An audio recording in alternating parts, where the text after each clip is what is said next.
Good evening, please join me for the Pledge of Allegiance. I pledge allegiance to the flag of the United States of America and to the republic for which it stands, one nation, under God, indivisible, with liberty and justice for all.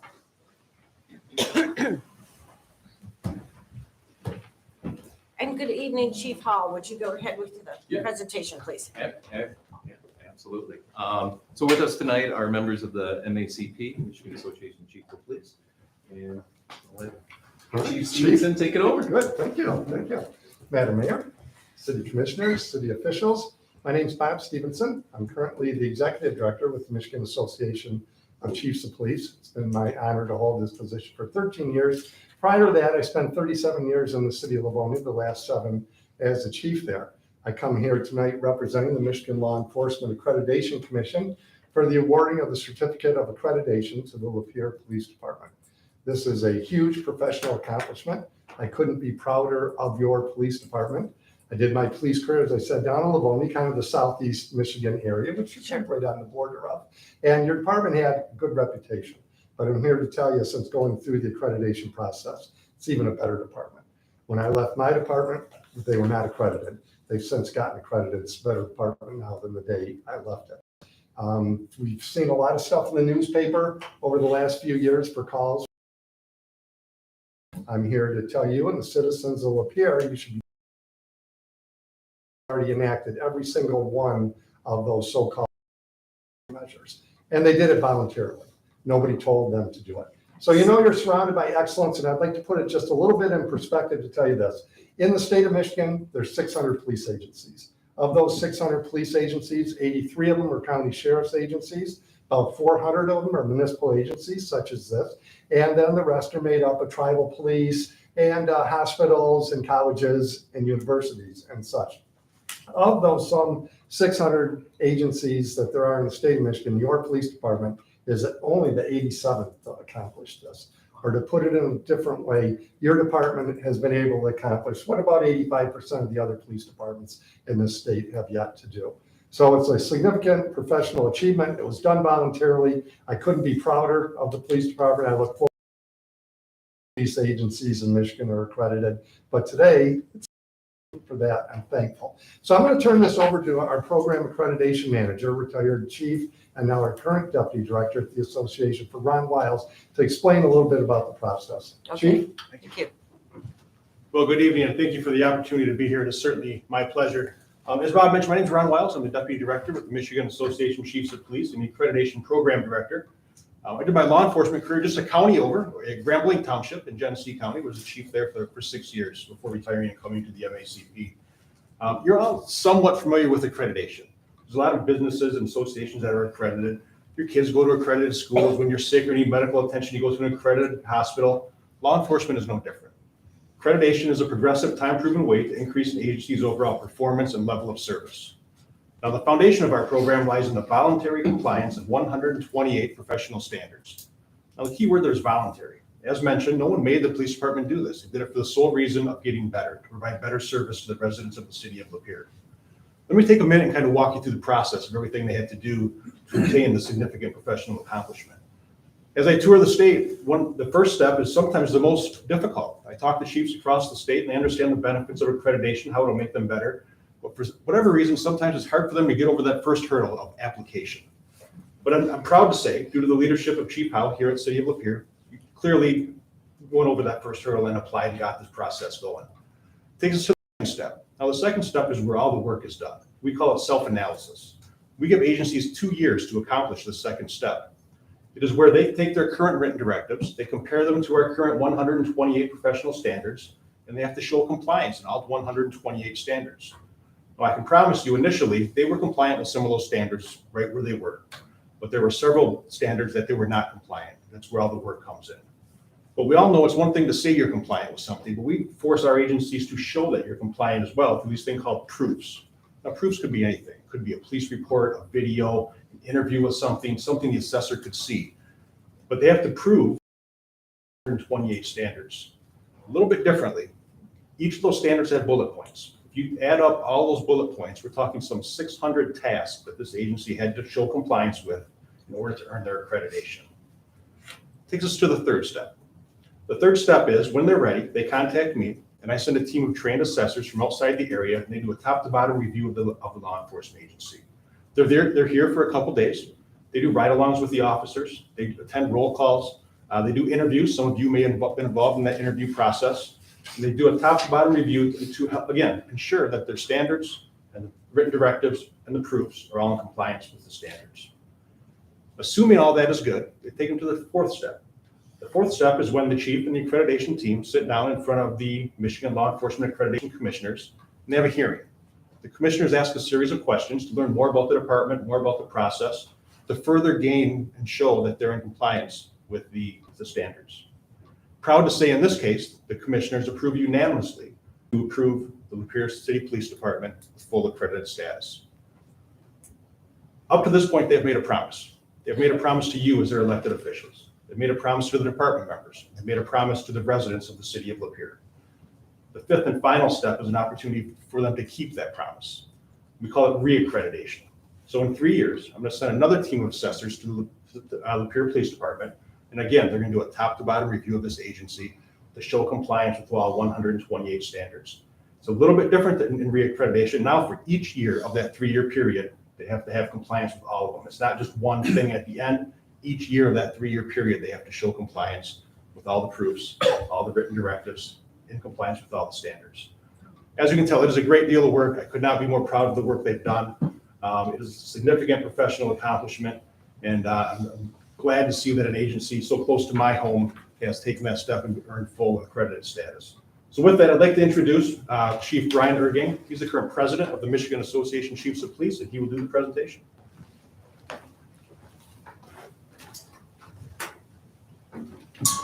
Good evening, everybody. As Chief Weil says, my name is Brian Ergang. I'm the Chief of Police for the Kalamazoo Township Police Department in Kalamazoo, Michigan. It's a privilege to be here tonight. I know this is an exciting time for your police department and your community because I myself have gone through the accreditation process and can tell you that it's cumbersome, to say the least. But you appreciate the work that you put in and it makes your police department that much better. In just a minute, I'm going to ask Chief Howe to come up and I'm going to present him with the accreditation. And when I do that, I'm going to ask him to say a few words. And he's going to talk to you about that process. And he's going to talk to you about the work that a lot of folks put into it. And rightfully, this is not just one person, right? You guys had a major component in this. You've approved him to go forward with accreditation. You've helped him with funding and helped pave the way with the community. But without vision that Chief Howe has to embark on this journey through accreditation, it's not likely that you've been able to push through like he has today. So with that, Chief Howe, can you step up, please? And on behalf of the Michigan Law Enforcement Accreditation Commission, to all those who see this certificate, know that the Lapeer Police Department, having voluntarily complied with the standards established by the Michigan Law Enforcement Accreditation Commission, deemed essential for the delivery of professional police services and the protection of their community, is hereby awarded this certificate of accreditation. Congratulations. Nicely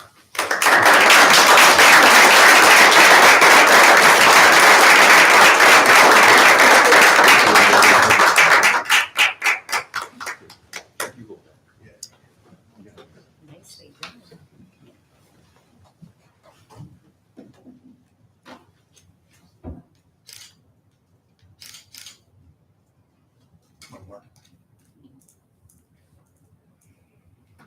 Zoom in on John. Come on, John. Thank you. Yeah, just allow me. You know, this was a process, and when I first got hired in here, one of the most important things I wanted to get done was this accreditation. I thought it was it was just something that we needed to do for our residents, our business owners, people that come and spend their hard-earned money here in the city. We wanted to provide the best service possible, and this, to me, was the foundation to do that. So it was important to me, it was important to my team, And really, come on up, guys. I got to give these guys a ton of credit. Sergeant Chuck Bonesteel, who was our accreditation manager, worked his tail off and deserves a ton of credit. He kept us on task.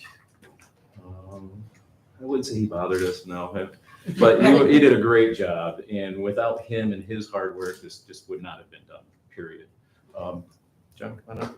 John also, there's some folks here that some folks that couldn't make it here tonight. Kelly Hogue, who's our administrative assistant, she really helped out on a lot. Retired Detective Sergeant Gormley, who's not here tonight, couldn't make it, wanted to, but couldn't. He was also an important piece for us too. So all the credit goes to these guys. They were awesome. And thank you guys for everything that you did for me to get this moving. And it's not cheap. It's expensive, and we got it done. And thank you guys. Appreciate you. All right.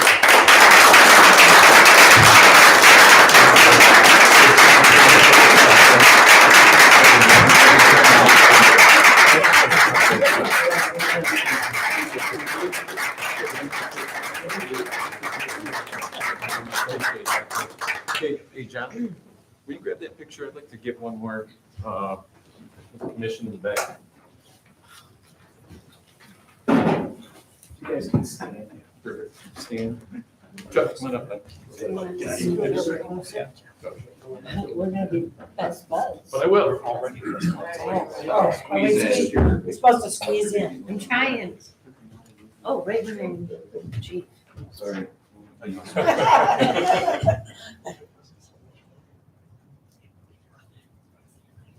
Wonderful.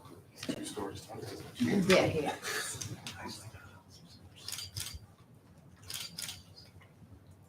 One more, guys. Giving him options to look at. Thank you. Thanks. Thank you very much for all your dedication to this project.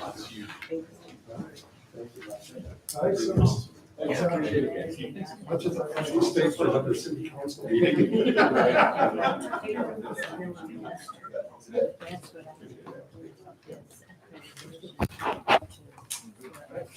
It gets in my eye like that. All right, so we're ready to continue? I believe. Miller Master, I have you anything about Miller Brewing Company? Okay, we are ready to continue on with our agenda, so currently we need the approval of tonight's agenda. Madam Mayor? So moved. Commissioner Glissman? Okay, motion was made by Commissioner Glissman and supported by Commissioner Brady. Is there discussion on the agenda? Hearing none, all those in favor? Yes. Yes. Opposed? That motion is carried. Okay, now for the minutes. Madam Mayor, so moved to accept the minutes of the regular meeting held November 4th. Motion was made by Commissioner Glissman and supported by Commissioner Brady. Is there any discussion on that? Hearing none, all those in favor, say yes. Yes. Opposed? No. That motion is carried. Thank you. All right, now it's time for Lapeer County Commissioner Brad Hagedorn. What do you have Greetings for us tonight? from the county, and Chief, congratulations, but I will put the podium back for you. See, I'm an elected official, hard at work. It's a rarity. All right, very All right. At our meeting last week, we approved the drug court program grant for $30,000. We approved the Michigan Mental Health Grant to the tune of $65,969. We approved the Homeland Security Grant for a new respirator fit tester. Basically, it is if a firefighter goes into a fire, this thing will test to make sure that their mask is still good, can be used. My understanding, and maybe Chief can tell if any of you have any questions after I'm done. My understanding is the current one is housed at the City of Lapeer firehouse. I don't know if that's true or not, but that's what we were told at our meeting. And the current one is way past its life expectancy. This one will be used throughout the county by every fire department, so it's a benefit for all the departments. We officially approved 1.25 million for the historic courthouse. Work begins in earnest in January. We've actually not out scheduling any weddings or any events after December, so that work will begin. And then we purchased 100 units of online programming from Court Solutions Online for juvenile court. It was a buy one, get one class offer, so it's actually 200 classes, and they were only $5.63 a piece. It's used as part of their diversion program, you know, for theft or drug use or what have you, for the juveniles, to help them at a low cost, but also to help them get on a better path. So with that, I thank you for your time. Thank you. Thank you. Excuse me. Our bill listing. Public comments. Is there a public comment from anybody? Rick? Yes. I am Rick Crowe, 359 Gulfside Drive, Lapeer, Michigan. And I'm here, just some things rubbed me the wrong way. Regard to the several compost bags lining numerous streets, even today, it's still going on. I called the DPW on the 13th and was advised that there would be no more pickups of compost bags. Some of the bags have been out on the street since before the beginning of the month. I was informed DPW was no longer going to pick up compost bags after November 1st. Given that information, I took it upon myself to do some of my own research. As a former revenue officer for the Department of Treasury, I discovered bags had been picked up as recently as November 7th on Northfield Street, which is about a quarter mile from my home. Information from that person there is simply not reliable. The weather in Michigan is and always will be unreliable. It is irresponsible to think that given an arbitrary date of November 1st, that all necessary pickups will be completed as the local trees are not following our calendars. As a taxpaying citizen of and to the city of Lapeer, I assume that as long as there were bags and tax leaves in the residential streets, the DPW would pick them up. It gives the appearance that the DPW and these directing these departments have none to very little interest in the needs of the citizen of our cities. People that don't have trucks have to pay somebody else to come and get that stuff. Is it unreasonable to expect a reduction in property taxes when the city fails to provide adequate sanitation services? Compost pickup as in its residents, property owners that will have to hire or locate services that the city refuses to provide. What is the criteria for selecting a date to store pickup bags? How does this selection process positively or adversely affect the citizens of our city? The city needs a reliable, flexible policy that meets the needs of the residents. Having a master's degree in management, my only observation is that the handling of the compost bags is an example of gross mismanagement. Thank you. Is there any other public comments? Brian? Good evening, Brian Cloutier, residency of Lapeer. I'm just curious, and I know you probably can't answer this question here, but I'd be curious to have an answer at some point. I know I've not been able to attend a lot of meetings recently.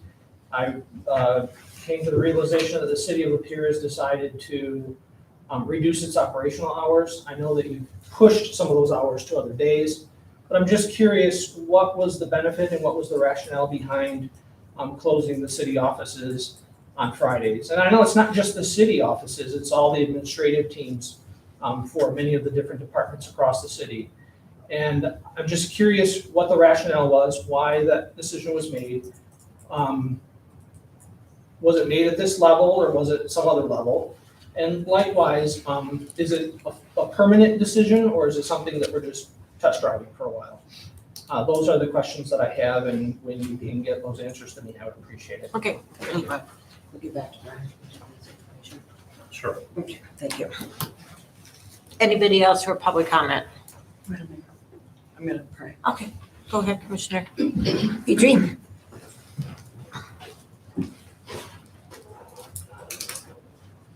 Dear Heavenly Father, we invite your Holy Spirit here.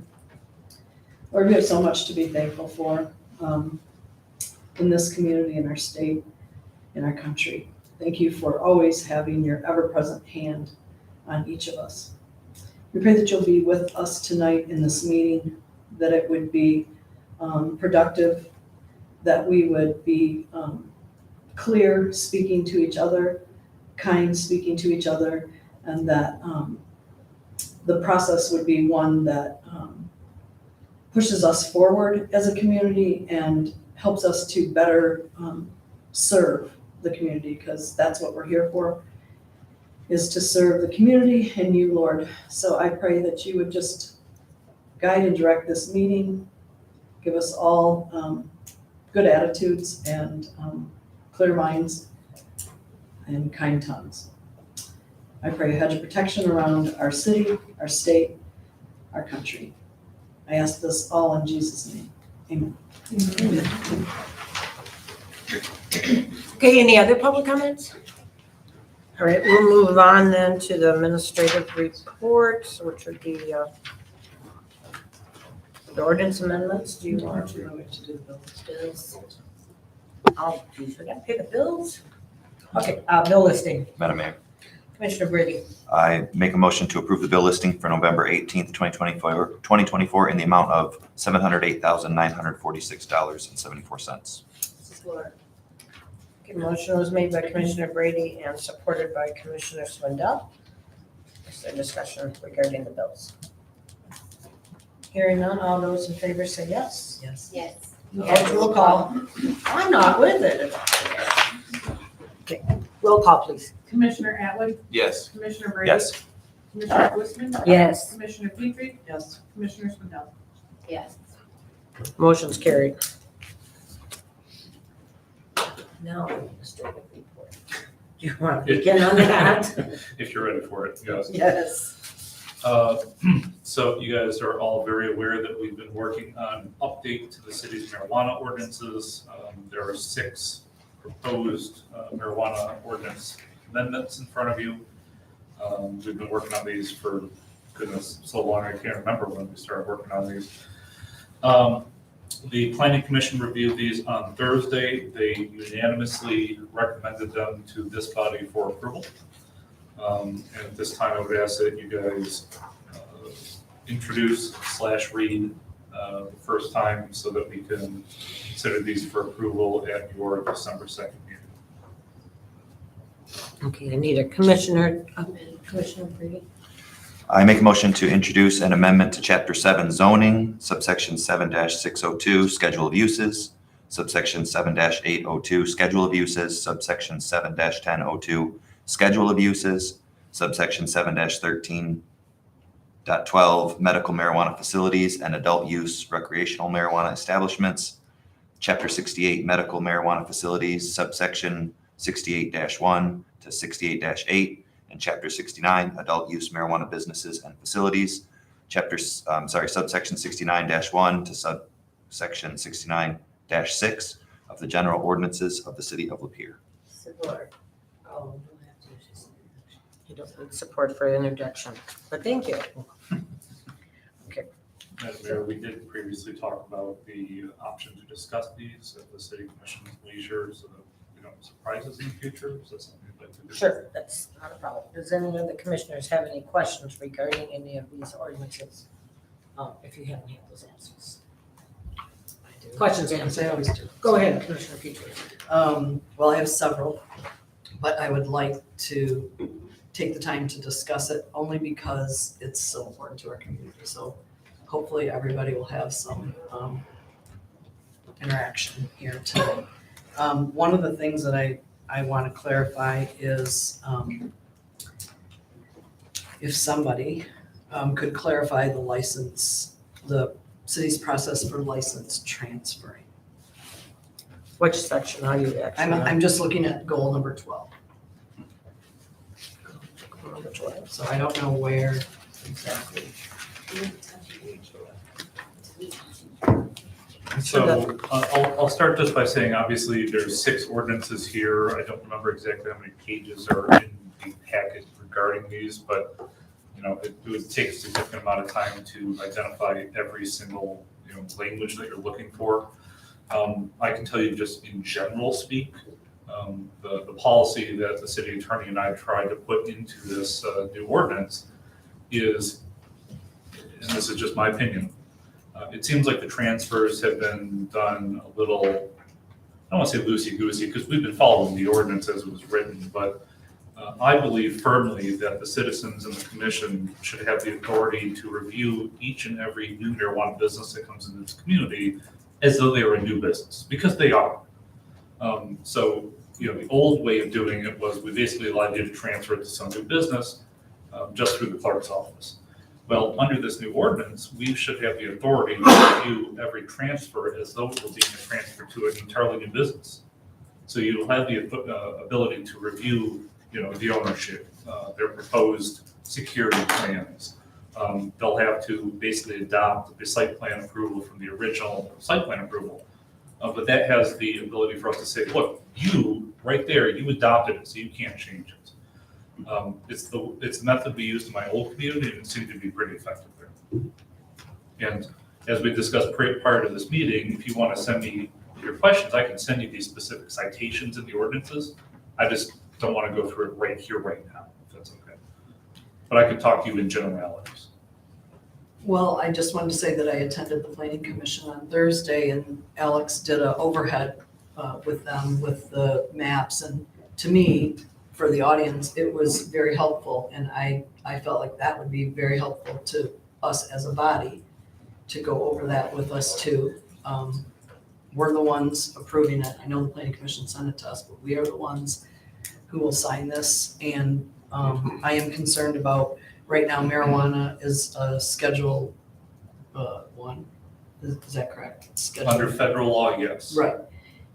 I was wondering, the way we've rewritten or amended these ordinances, if that does change in the near future, if it changes to something else, will it make our ordinances, will they still be as effective, or will they have to be changed again, or will there be loopholes that could get us into some sticky situations? And this is again just my opinion, but Schedule 1 under federal law is the absolute highest schedule that possibly can exist.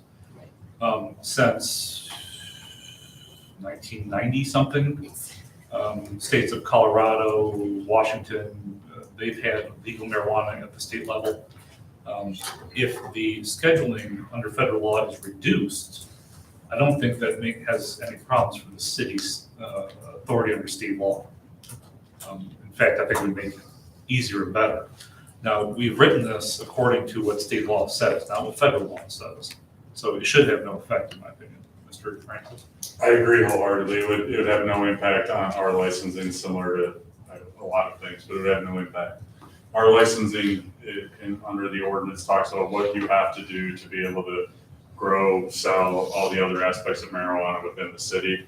Federal regulations aren't going to touch that. Now, if the state changes the law, we may have to come back and talk about that. Do you know if there's anything in the works, just because I've heard rumor of things in the works? I don't know if it's at the federal level or state level, but I just want to make sure. For years, there's been things in the works. I don't know of anything pending.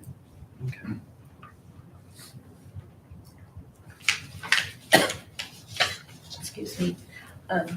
Do you have another one, or are you finished? I do, but I'm going to take a second to find it if you want to move on to. I just wanted to reiterate on number 12, that I'm understanding City Manager Womack correctly, that the existing marijuana business, we're making it a little stricter to transfer that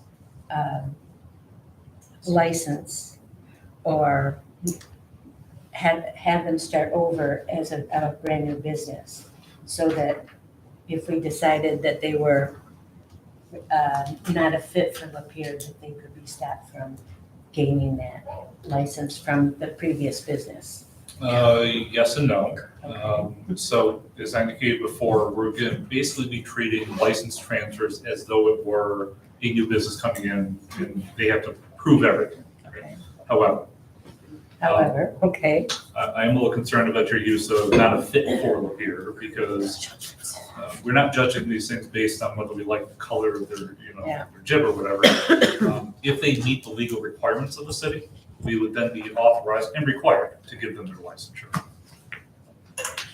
But we don't have to give any beyond the 6 that we've already stated as that's the limit of licenses that we want in the city. Yes, except for any lawsuits that the city may have lost or negotiated. Okay. Any other- Does that answer your question? And just one more thing on top of it, just so we're talking about licensure. So the city attorney did come up with some really brilliant language, in my opinion, that basically allows the city to modify the number of licenses we have by resolution of council. So, licenses are normally written into your ordinance, and as you guys all know, passing an ordinance is difficult. But for the number of licenses, by resolution of council, it's a little bit easier. And so, for instance, if we have a business that gets rid of their license, they just abandon it, they don't want it anymore. We could then reduce the number of total licenses at that point because we don't want more and because they've abandoned their license. Right, I read that. Okay. You ready, Commissioner?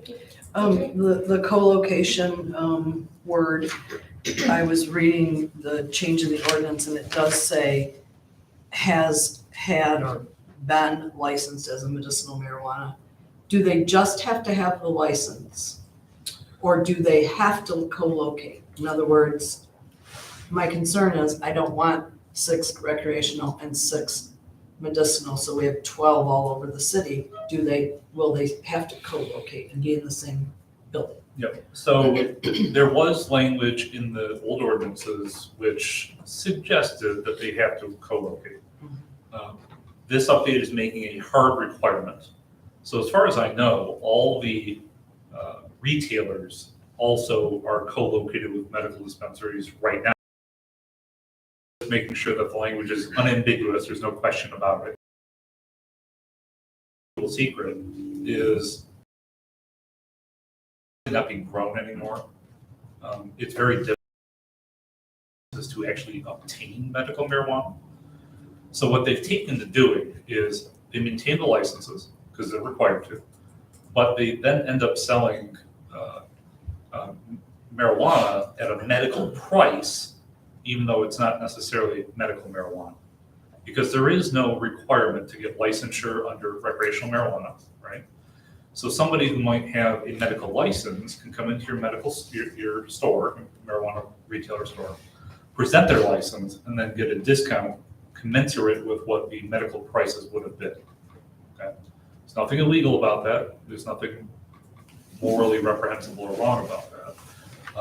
But that's just been the reality of the marijuana business over the last couple of years. So we can require them to have a license, and we are.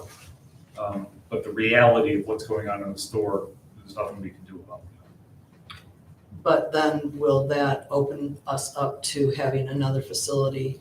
Just because let's just say Smith's dispensary has the license, the medicinal license. Can somebody say, I just want a medicinal license, I'm gonna put mine over there? Or will they have to be co-locating with a recreational? Well, as I just indicated, and I sent you an email previous to this meeting, there is very unambiguous language that's being introduced, which helps clear up the ambiguity from previously. That requires all medical dispensaries to be co-located with a recreational retailer. But on top of that, we've also identified the number of currently operating medical and recreational retailers and dispensaries right now, and that is the maximum number of licenses that we are authorizing at this time. So John Smith marijuana business wants to come into town, they have to obtain a license first, and we just are not going to provide that because we're maxed out on licenses. So unless and until somebody comes in and wants to transfer their license to John Smith marijuana, and then, based on the previous discussion, they would have to meet all the initial requirements as though they were new business entities.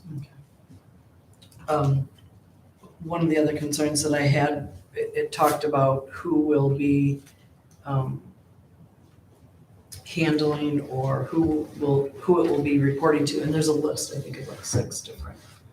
Because police chief, or the city police, building inspector, there's several. Okay. How do we know, for instance, let's just say Chief House says, oh, I'm not handling that one, so-and-so's handling it. And they're like, no, I'm not handling it, so-and-so's handling it. Because there's a list of several people that could be inspectors or handling any calls on licensure problems or odor problems. I just wondered, like, what would be the chain of command, like? Well, that's a very complex question to answer. So, we do this for a lot of things, not just marijuana, special event applications. It'll also say it's got to be reviewed by the police department, fire department, et cetera. I'm not going to micromanage, and I hope that you guys are not going to micromanage who in the police department, who in the fire department is going to do the review. All of our police officers are capable, as designees of the police chief, to do That's the not what I review. meant. No, that's not what I meant. There was a list of, I think 6 different departments that could handle it. And I just wondered, how do we know who's? When you say could handle it, I'm pretty sure what you're referring to is, as part of the process, each of those departments reviews it. Not like one of them is going to review it, all of them review it. So if Chief Howe gets a call for odor, all of them are gonna? Oh, I'm sorry, I thought you were talking about site plan review and licensure review. No, I'm talking about if we have an issue with one of the dispensaries or grows or whatever, like right now, it used to be the building inspector took care of that and cited them or, told them what they needed to do. Now, Police Chief Howe gets those calls or the department. But in here, unless I'm misunderstanding it, we've listed like 6. Well, that's because there's various rules, regulations, and ordinances that each of the different departments are using in order to effectuate their control level on the marijuana business. For example, the building inspector has the authority under the building code to investigate the actual machinations of their odor control system. Okay, so he can go in and demand that they prove that the odor filter has been changed recently. Okay, I don't know if you think somebody's going to call up City Hall and say, well, I demand the building official go and inspect whether their filter's been changed or not recently. But we do have to give them the authority under the ordinance to do it. The fire department, for instance, they can go in and inspect whether they have certain chemicals laying about. Again, it's not something that normally the public would call us up and say, we demand you do an inspection of, but we do have to have the authority under the ordinances to do it. For the most part, the contact people are going to be either City Hall or the police department, usually related to odor control. And of course, we internally have a methodology for which we use to investigate and potentially cite any odor control issues that we have. But we still have to have the authority under the ordinances to pursue whatever kind of regulatory investigations we're going to undertake. And then one of the goals talked about prohibit outdoor storage of marijuana waste. I'm wondering if that goes for personal residential too. Is that going to be, because you mentioned something at the planning commission that if the odor was a problem for just a residence, then there has to be odor control there and they may have to have a system. Yeah, so I'd have to go back and look at the exact language that we used. Obviously, if somebody were to have a home grow and then they were to start harvesting their plants and then put it outside for a week and a half and then it started to smell, their neighbors complained about it, certainly we'd like to be able to use that part of the ordinances. So I can look at that specific language. But this was actually born out of one of our marijuana growers who admitted to us that they stored it outside for multiple days at a time. And this is a meeting that I had with all the marijuana businesses. When that one business admitted to that, all the other marijuana businesses were aghast, saying, wow, that's maybe why your business smells. So that's why we made sure to write that into the ordinance. I just meant for people, because they're allowed 12 plants, so who's, So, for residences? You're allowed to, as a private person, under the 2018 voter-initiated law, to have up to 12 marijuana plants. Right. But you still can't create a nuisance. Right. So whether we use this ordinance against a private citizen creating a nuisance or our nuisance law, I think we're covered on both. But I will look at that specific language. You guys are being awful quiet over here. This is not our turn yet. I think that's all I can think of. Okay, well, if you have further questions, feel free to call or email me. Commissioner Brady, do you have any questions? I'm an incredible smart aleck, and so I will hold my comments. Because what if somebody puts it out at the road for pickup? That could be a problem. It's not the smelly part that they put at the road, I promise. Is it? Should help my comments. I'm Is it- sorry. I love it. I love it, Mike. You're doing a great job. I think this is fantastic. I think this is absolutely the direction we need to go. I'll give my kudos now to our attorney, Mr. Francis, for that language about the license renewal. I know that's a sticky one that I've asked for a couple times. Or the number, the numbers. I think it's great. So I would strongly encourage all of my council members to go forward with this. I will address your smart aleck comment though, Yeah. which is during the month of November, the city has not picked up waste bags at the street unless it was like a rainy day and they had time to do it. Okay.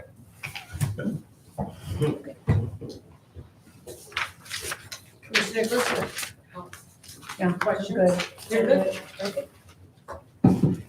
Commissioner Swindle? I'm all set. We have been going over this and looking at the maps and all of the things and every step of the way and had plenty of opportunity to ask any questions that we have, and I absolutely did that with the city manager, and I think they did a great job taking all of our direction and turning it into what needed to be done.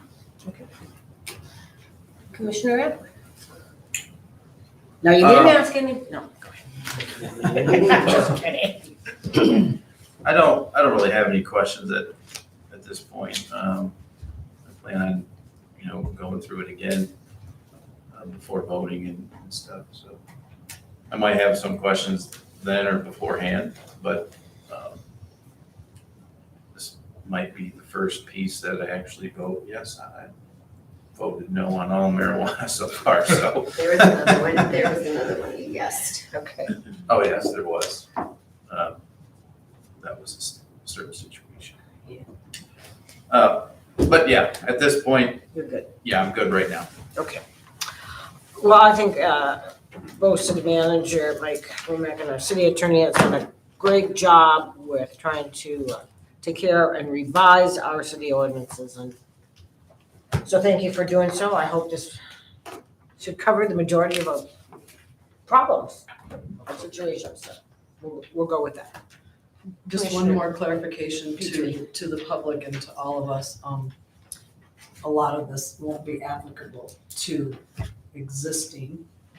And I hope that our community understands that it will be for future situations, so. Just because in the newspaper it looks like we're fixing everything, and it may not fix everything, it will fix the future stuff, but just so that our community knows that some of this won't be applicable to current licensed businesses. Okay. All right, we're gonna move on then to our city manager's report. I have nothing. Okay, how about the city attorney's report? I usually have nothing, but I'll take the moment to congratulate Chief. I had no involvement in the accreditation, but I've been through it with other departments, and it's a task. So congratulations, Chief. Thank you. Okay, then I have one appointment this evening.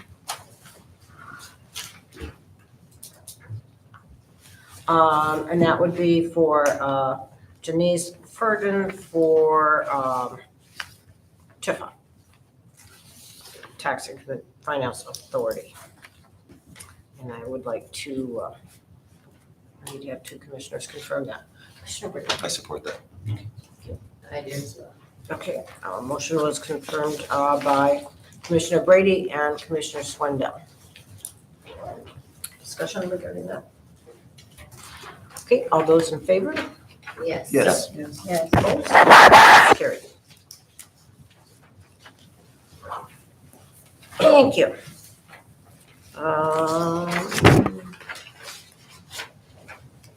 And in your package, you had your departmental monthly reports. Hope you had a chance to review them. There's always some good information there. So, okay, back to public comments. Is there a public comment from anybody? Brian? I'm just curious, because a lot of people are saying, it's the fact that we can reduce by resolution the number of licenses in the community is brilliant, or however you were phrasing it. This might be an easy, and I'm not being sarcastic here, in all seriousness. It's not brilliant if you can also increase by resolution. Is that a provision, or is it only to reduce the number? Can you increase I don't the think you number can by increase. resolution? I believe. Then I don't think it's brilliant. There's once a year thing. Well, Madam Mayor, I'm not sure if we want to respond to public comments. I want an answer to that, so whether you respond to it now or later, I do I'd want be an answer happy to to talk with you after the meeting. that. Okay, all right, Okay. thank you. Any other public comments then? All right, well then we'll go to commissioner comments. Commissioner Swindell. So for a few hours before the meeting tonight, I got the privilege to let the Lapeer High School musical production of Matilda get ready for their dress rehearsal. And so I encourage everyone, they're doing it, ours was supposed to be gutted by now, our auditorium, and it's not. So this year's musical is in Emily City at their big, beautiful, brand new auditorium. It's gorgeous over there. I have theater mom jealousy. It's incredible. It is kids from Lapeer, from St. Paul, maybe even a Chatfield kid, and Emily City kids. So from 6th through 12th grade, and it's been, I was tired when I got to my car. They drained me of my energy for 3 hours, but it is so much fun, and the show is going to be incredible. So everyone get your tickets and go see it. And when is the show exactly? This weekend, This Thursday, weekend. Friday, Saturday. I think there's 2 shows on Saturday maybe. And in case anyone remembers, we had an election just a couple of weeks ago. And the clerk and her deputy clerk did an amazing job, and they did all of the things and all of the hard work. And I'm sure that they are glad that that is done now. And that just wanted to say how much that is appreciated, and all day long, and it was a busy day, it was a long day. There were a lot of new moving parts that you haven't had before with the law changes, and you did it like you've been doing it forever, even though it was brand new, and that's really awesome. And happy Thanksgiving next week. We all have something to be grateful for, no matter what the situation. Sometimes you have to dig deep, but for the rest of the month, I challenge everyone to find something every single day that they're grateful for and say it out loud, no matter what it is. That's it. Thank you. Commissioner Petrie.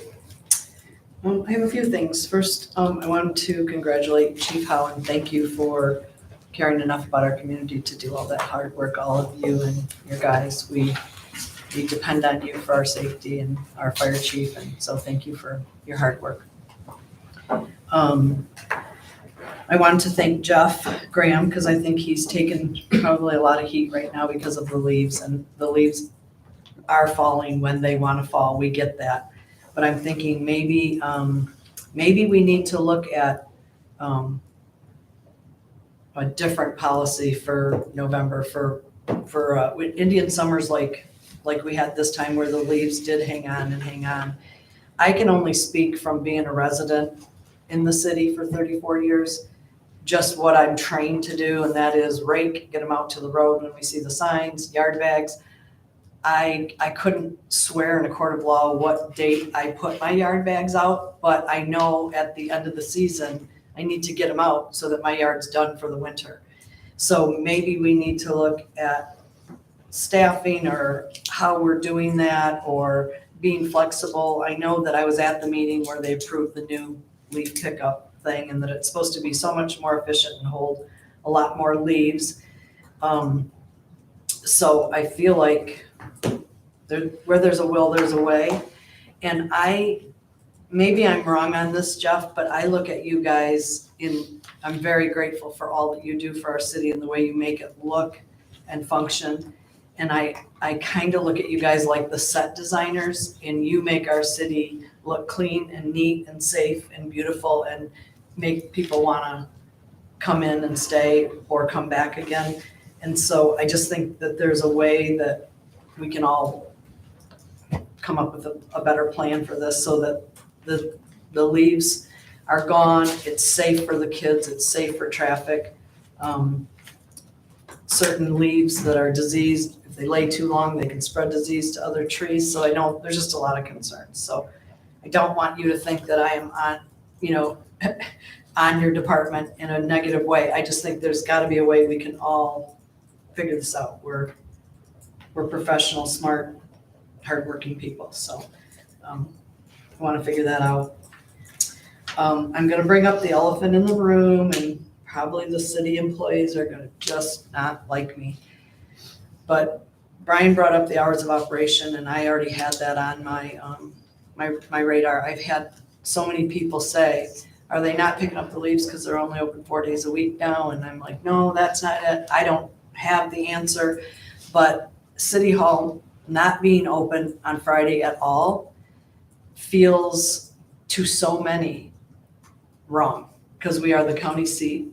We're a fairly big city, almost 10,000. We have a busy, bustling city, especially on Fridays. That seems to be our event night, our parade night. And so when we talked about changing the hours of City Hall and the city stuff, I think all of us were really up for being flexible, having flexible hours. But I don't remember any of us saying, and we'll be closed on Fridays. That just kind of came and it happened.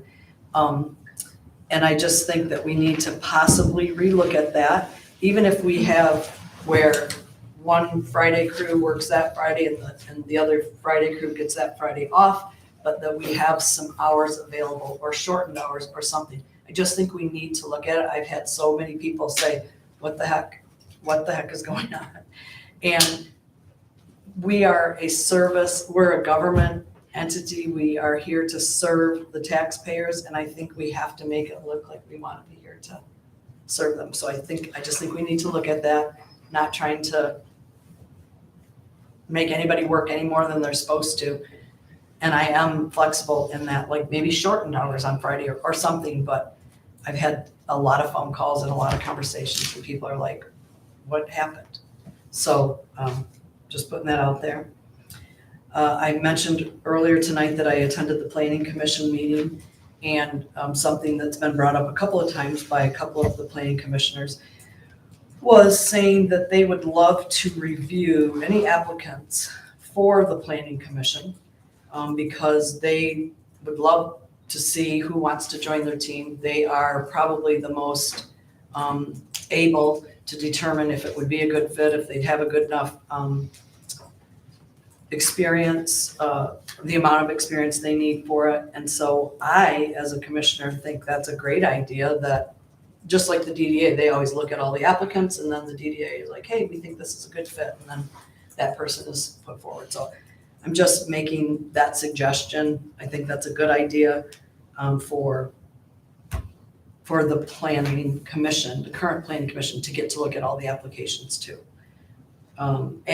And put it out to the public. I think that's a good thing. I had the pleasure of being down at Ladies' Night on Friday. It was really busy, good turnout. Had a little blip with the lights, but I think that was taken care of a little into the evening, so happy about that.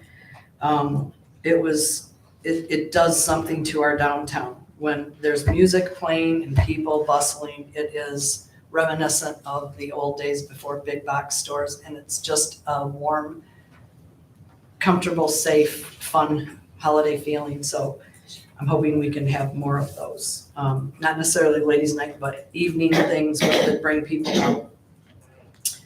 And then today I had the honor to attend Daryl Thomas's funeral. Daryl was someone I went to high school with and was proud to be a cheerleader for. He was an unbelievable athlete. And he lived in our community in the recent years as he didn't have a home. He stayed in our shelters, and he rode his bike around all the time, and he remembered all the football plays and all the people we went to school with. And attending his funeral today and seeing about 60 to 70 people there, he had a graveside memorial, was so beautiful and so representative of the kind of community that we are, because they remembered Daryl and they honored him in his death. And so I was reminded again why I love this community, because everybody matters. And I wanted to thank Pastor Lobb, who did the service, did a beautiful job of it. And just think that it was so encompassing of who we are in this community. And then last but not least, I am thankful for my Savior, Jesus Christ, this community, and so many more things than that, but happy Thanksgiving to everybody. Commissioner Brady? I just want to say I had a productive park board meeting with Ronnie Church, and I thought that went really well. Hopefully in the future, I'll be bringing forward a proposal for disc golf and trying to get that buttoned up and move forward and do something with some of this property that we have available to us. I think that's all. Thank you, Madam Mayor. I'm a daughter of a Detroit police lieutenant, and he was very overly cautious about everything and taught me to be the same way. And so I'm going to address the leaves and the debris pickup also, but with a different point of view. Number one, I went online and I checked up on a few things, and it said, is it safe to play in the leaves? And the answer is no, because ticks hide in the leaves. Now, when we were kids in Detroit, we didn't think about ticks, but out in the rural areas, you do. So children should be dissuaded from hiding or playing in the leaves. And for this specific reason, in 2004 in Massachusetts, a 10-year-old and an 8-year-old little girls were playing in a pile of leaves. And it was outside their apartment building, and their father came home and drove his full-size 1997 GMC 1500 pickup over the pile of leaves, and he killed both of his daughters. We cannot leave leaves very long in the street. And in 2018, parents of a girl was killed by her parents also in Oregon with a hit, and it was, not the parents, it was a hit and run, and the little girl who was playing in the leaves was also killed. Children will hide in those leaves, and we cannot leave them in the street for the safety of our children, because you never know. It's a horrible, horrible thing to happen to any family. So let's lighten up a little bit here. So in closing comments, I would like to say Thanksgiving is one of my favorite holidays. It's an awesome American holiday, and whether you share it with your family or your friends or even alone, everyone can take solace in knowing this nation has been abundantly blessed by God. I'm so grateful to live in the United States of America. I'm very grateful for our pilgrims who had the forethought to compose and sign the Mayflower Compact, which is the foundation of everything great about America today. For the parents and grandparents of young children, I would like to recommend 3 books, and I left examples on the back table. The first one is If You Sailed on the Mayflower in 1620. It's wonderful for kids. It's kind of they pose a question and then they answer it. It's delightful. This one is called The Story of Pilgrims by Catherine Ross. And one of my favorites is about Squanto by Eric Metaxas. And a lot of people know about Eric Metaxas books for adults. As someone who is probably, and we're doing the investigation yet, a descendant from the Mayflower and from Jamestown. I love history and I love this holiday, and I just want everybody to get out there and just thank God for all of our blessings. And this one's for our city manager on this day in history. On November 18th, 1883, precisely at noon, North American Railroad switched to a new standard time system for rail operations, which they called the Standard Railroad Time, SRT. Almost immediately after being implemented, many American cities enacted ordinances, thus resulting in the creation of time zones. The 4 standard time zones adopted were Eastern, Central, Mountain, and Pacific. Though tailored to the railroad company, the new system was quickly adopted nationwide, forestalling federal intervention and civil time for more than 30 years until 1918 when they came up with daylight savings time. So that's our history lesson for today. Thank you and happy Thanksgiving. And thank you so much, Chief Howe and Ramona. 2 good people here. Commissioner Howard. Yeah, this will be another sounding board, but congratulations again, Chief Howe, and you and your staff have done an amazing job, as well as our clerk in her department. I was up here per the usual on election night. I just come up here and hang out. It's just something I did when I was first elected, and I do it ever since then. So, happy Thanksgiving, and I know I say this every year, but it's not always happy for some people around this time of year, so please keep that in mind when you're out there. Be nice and be kind to each other whenever possible, because you don't really know what people are going through during this time. And Mr. Womack, what do you have for us? Just a couple of things. So the leaves policy, we're doing the best we can. As the council members know, I communicate with you guys on a very regular basis. We had a couple of mechanical issues with the new truck, which is unfortunate, and we do have some staffing issues. We're a little short-handed. But DPW department assures me that they're only a couple days behind. I sent you guys pictures and maps of all the leaf pickups that they have been doing. So I'm happy with the progress that they've made, although we can always do better, and we will do better. Regarding hours of operation, of course, this board discussed the hours of operation with myself, and we're satisfied with the trial period that we've since adopted on a semi-permanent basis. And while I have not heard any negative comments from any members of the public, I've heard tons of positive comments from the public, especially in the building department, from builders and developers who are coming in at 7:30 on the dot to get their paperwork processed. We had a number of people who've now figured out that they can come here after they're done with their jobs at 5 o'clock until 5:30. So I've heard lots of positive comments about it. But I'm on a Lincoln day today, if you'll permit me. So not today, tomorrow is the anniversary of the Gettysburg Address. So I won't read it to you. It's famous. You can read it online. But you just prompted a memory of mine because I love Lincoln, and he also is responsible for Thanksgiving. And so I'm just going to read like a couple lines from his Thanksgiving proclamation, which I don't think enough people know about in its beautiful prose. He says, "I do therefore invite my fellow citizens in every part of the United States, and also those who are at sea and those who are sojourning in foreign lands, to set apart and observe the last Thursday of November next as a day of Thanksgiving." So I believe that was 1864. So with that, that's all I got. Okay, thank you.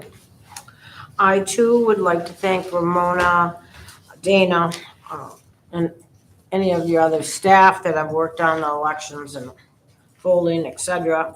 And of course, the election workers. If we didn't have election workers, you wouldn't be able to do this as efficiently and by the book that we need to. I also would like to thank and congratulations to Chief Hall and to all staff. That is just awesome. And I'm so happy to be a part of this community where we have accreditation of this service. I've always felt that we've had a great police department. We have an even better one now. I couldn't be more proud. So thank you. And happy Thanksgiving, because geez, that's coming fast, which means Christmas is right around the corner. So anyway, happy Thanksgiving, travel safe if you're going somewhere. Well, even in town, travel safe. So, and with that, tonight's meeting is now over with no further business. Thank you.